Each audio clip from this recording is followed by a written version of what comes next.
सद्दा सहव भूल गए तो नमाज का हुक्म। अगर नमाज में किसी वजह से सद्दा सहव वाजिब हो जाए लेकिन आखिर में सद्दा सहव करना भूल जाएं तो फिर क्या करें? बिनते हवा सिंध से। देखिए, नमाज में अगर आप सद्दा सहव करना भूल गए हैं ना, तो मस्जिद में अगर आप बैठे हुए हैं तो जब तक किसी से बात ना की हो, सलाम दुआ ना किया हो, जब तक मस्जिद के अंदर आप मौजूद हैं, जैसे ही याद आए आप जहां याद आया वहीं बैठ के दो सजदे करें और फिर अत्तहियात पढ़ के दाएं सलाम फेर दें। तो सद्दा सहव में ये इजाजत है कि मस्जिद से जब तक आप बाहर ना निकले हों उस वक्त तक, उसके दौरान आप सद्दा सहव कर सकते हैं, चाहे सीना किबले से फिर भी गया हो, लेकिन बातचीत ना की हो, किसी से सलाम दुआ ना की हो और नमाज के मुनाफी कोई दूसरा काम ना किया हो।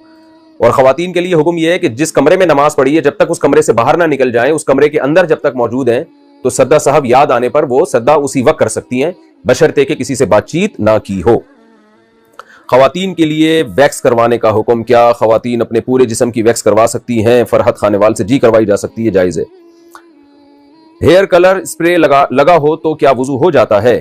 आजकल जो हेयर कलर स्प्रे चले हुए हैं, जब नहाएं या सर धोएं तो कलर उतर जाता है, क्या वो स्प्रे लगाकर वुजू हो जाएगा या नहीं? देखें, वो स्प्रे आप कागज पे करें और जब वो स्प्रे खुश्क हो जाए तो कागज पे पानी का कतरा टपकाएं। अगर वो पानी का कतरा उस स्प्रे से जज्ब होकर नीचे चला जाता है, नीचे का कागज भीग जाता है, तो इसकी अलामत है कि इस स्प्रे के अंदर से पानी जज्ब हो रहा है। और अगर वो ऊपर ही रहता है, प्लास्टिक की तरह एक लेयर जम जाती है और पानी का कतरा नीचे नहीं जाता, तो ये इसकी अलामत है कि इसके अंदर पानी जज्ब नहीं हो रहा। तो अगर पानी जज्ब हो रहा है तो उसमें गुस्ल वुजू जायज है, पानी जज्ब नहीं हो रहा तो उसमें गुस्ल वुजू जायज नहीं है। क्या इस्तिंजा में पानी बहाना काफी है? क्या सिर्फ मुस्लिम शॉवर से धोने से इस्तिंजा हो जाता है या हाथ से इस्तिंजा करना जरूरी? देखिए, सिर्फ पानी बहाने से जगह पाक नहीं होती है, गंदी जगह ही रहती है, तो हाथ से उसको साफ करना जरूरी है। क्योंकि नॉर्मली ये अगर कहीं वैसे कहीं निजासत लगी हो, आप सिर्फ पानी बहा दें तो मुशाहिदा है कि स्मेल बाकी रहती है, उसके अंदर गंदगी और बदबू बाकी रहती है। तो इसलिए पानी से, बल्कि वो तो गंदगी और ज्यादा फैल जाएगी खाली पानी बहाने से, तो इसलिए उसको पोंछना जरूरी है। इज्जत हासिल करने का वजीफा। क्या जुमा की मगरिब की नमाज के बाद 41 बार या मुइज़ पढ़ने से अल्लाह ताला इज्जत दे देते हैं? क्या मैं ये वजीफा पढ़ सकती हूँ? मैंने जुनैद जमशेद के बयान में और सना खान के बयान में सुना है कि ये वजीफा पढ़ना चाहिए। सदा आफरीदी, इंडिया से। देखें, ये फिर जुनैद जमशेद से ही पूछें, उनका तो इंतकाल हो गया, अल्लाह उनकी मग़फ़िरत फरमाए। सना खान जिंदा है, उन्हीं से पूछें आपने कहाँ से ये वजीफा सुना है। तो मेरे इल्म में कोई ऐसी बात नहीं है, अल्लाह का नाम है, कोई भी जिक्र किया जा सकता है। अच्छा जी, ये है भी खातून है सदा अफरीदी, तो आप इंडिया से ही हैं, तो आपका तो सना खान से रब्ता हो सकता है। आप सना खान से डायरेक्ट पूछ लें कि आपने मैडम ये कहाँ से वजीफा पूछा है, वो बता देंगे आपको इंशाल्लाह।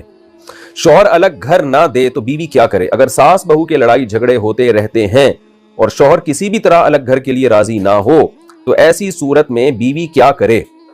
देखिए, सास बहू के तो पहले से झगड़े हो रहे हैं, तो बीवी एक और लड़ाई शुरू कर दे वो शौहर के साथ, तो तीनों की लड़ाई शुरू हो जाएगी। 2 लड़ाइयां तो ऑलरेडी हो ही रही हैं। तो अगर शौहर के पास इस्तिताअत है अलग घर लेके देने की, अगर सास बहू के झगड़े हो रहे हैं, तो शौहर पर लाजिम है कि वो बीवी के लिए अलग घर का इंतजाम करे। हमने बहुत खवातीन को पागल होते हुए देखा है। देखें, ज्वाइंट फैमिली में रहने के जो फायदे हैं वो सेपरेट रहने में नहीं है। ये बात तो खवातीन को भी अच्छी तरह समझ लेनी चाहिए। बहुत सारे फायदे हैं इसमें, बहुत बरकतें हैं इसमें, लेकिन जहां झगड़े हो रहे हों और ना काबू में आ रहे हों तो फिर अलग कर देना चाहिए।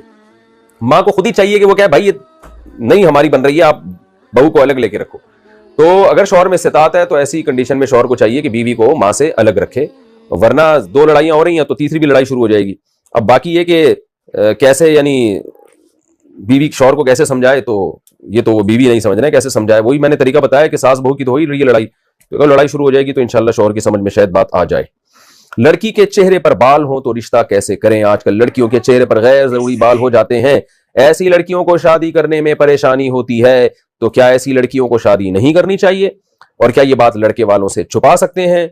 नीज शादी के बाद वो लड़की क्या करे? देखें, गैर जरूरी बाल वो निकाल लेने चाहिए। आजकल तो ऐसे तरीके आ गए हैं कि वो गैर जरूरी बाल जो है वो ट्रीटमेंट के जरिए खत्म किए जा सकते हैं, या ये कि वक्ती तौर पर निकाले जा सकते हैं। तो लड़के वालों को ये बताने की जरूरत नहीं है, क्योंकि ये कोई ऐसा ऐब नहीं है जो औरत के साथ मुस्तकिल चिपक गया है। जैसे ही बाल पैदा हो फौरन उसको हटा लिया जाए। अलबत्ता आईब्रोज बनाना जायज नहीं है, तो आईब्रोज के अलावा खातून